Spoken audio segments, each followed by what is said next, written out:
This seems obvious, but so many parents I talk to don't do this, is to take inventory. It's really important to go through their backpacks, maybe give their backpacks a good wash. Same with the lunch bag. See if there are school supplies in the backpack that can be reused. Have them try on all their clothes and then create the list based on what the school is asking for and what you need at home as well.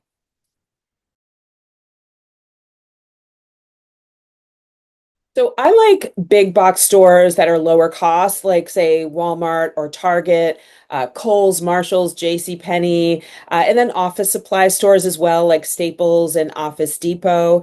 And then what I'm finding too is that people are short on time, and so they're looking for convenient ways to shop. So shopping online at say Amazon or using a delivery service like Instacart, who I work with.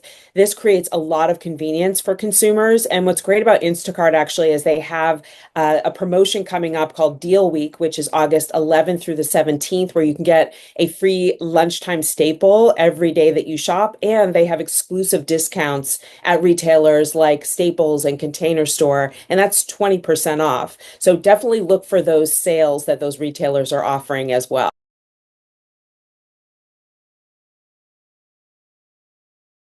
Yeah, so the tech category is really tricky right now because we are seeing this 10% baseline tariff from many areas of the world, and that is affecting the price of electronics in particular. So you have to be really careful to look for discounts and available savings.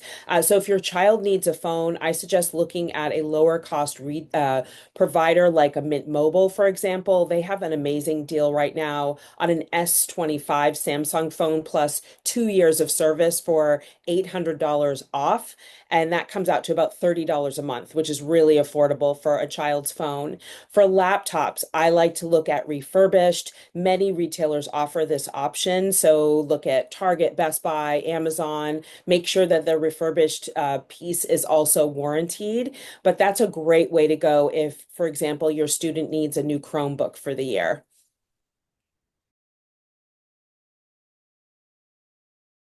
I think sometimes the inclination is to leave the kids at home or to handle it yourself just because it's easier. But if you can involve your kids, this is a really good time to do it because you can talk to them about budgeting. You can make your list together, make sure you're getting things that they want. And then for the older kids, you can give them some autonomy, especially teens and tweens. They are ready for this. So I love to give them maybe a customized gift card. There's a site called Gift Card Granny where you can upload a photo and a fun message and then set your kid loose with that customized visa in the mall. And you'll be shocked by how careful they are when they're spending their own money versus your money.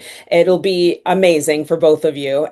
Gift Card Granny also has discounted gift cards. So that's another option. You can buy your child a discounted gift card at, say, an Office Depot or an Old Navy. You can save money on the gift card and then you let them shop for themselves. And again, they will be so much more careful with their own gift card than they would be if you gave them your credit card to use. These discounts are 10 to 5 to 10%. So that's significant. And then if that retailer happens to be having a back to school sale on top of it, it's just another way to layer that savings, which is so important right now.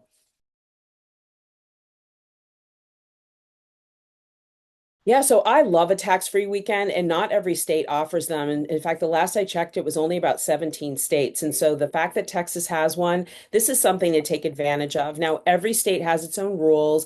Often it's like a $100 maximum spend, but then it's tax-free for all the items that fall within those acceptable categories like school supplies, tech, clothing. And so why not? If you can save on that sales tax, it's like adding in an extra sale on top of any other savings tactics that you may be using.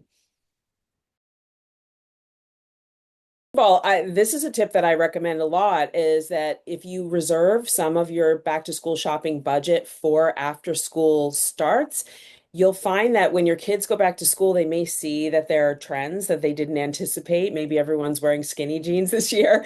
And so if you've reserved some of that budget, it's a really good time to then accommodate that request that they have.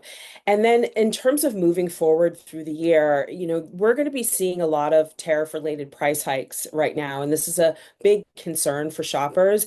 And so it's so important to use savings tactics. Some of my favorites are using deal sites every time you shop looking for a coupon or a cash back offer, waiting for sales like Labor Day, for example, is the next big one. And then also using the right credit card. A lot of people are perhaps shopping with their debit card or with cash, but you may have a credit card in your wallet that is giving you 2%, 4% back on the purchases that you're making. And this is a way to make your budget go much farther. You just only want to do that if you have a healthy relationship with your credit cards. If you're deep in debt, a debit card or cash is good.